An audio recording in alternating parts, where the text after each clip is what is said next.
Yeah, he but reads a lot of them. Do you?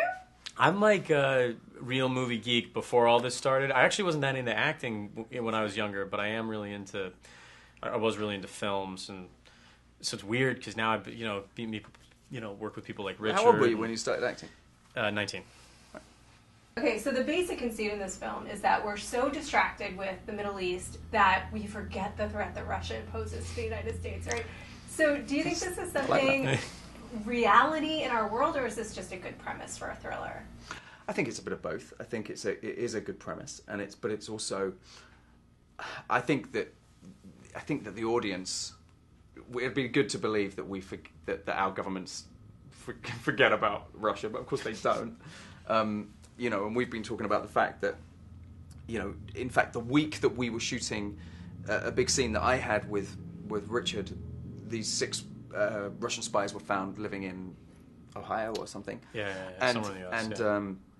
And last week, a Russian spy was found in England, and we all know that there are American spies living in Russia and English spies living in Russia. It's all still existing. The Cold War may be over, but it doesn't mean that the spy games are over. So I think as much as that may be an idea for the premise, it certainly still goes on, and that's what the story's about.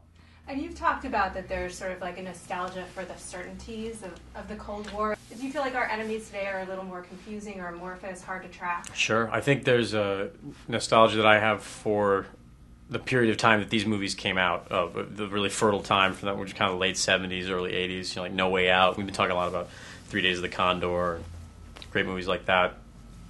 But then also running concurrent to that is this kind of nostalgia, I think, for the Cold War, where I never would have guessed that during the Cold War. But it's a really different world today. And sadly, I think maybe, Russia's going to...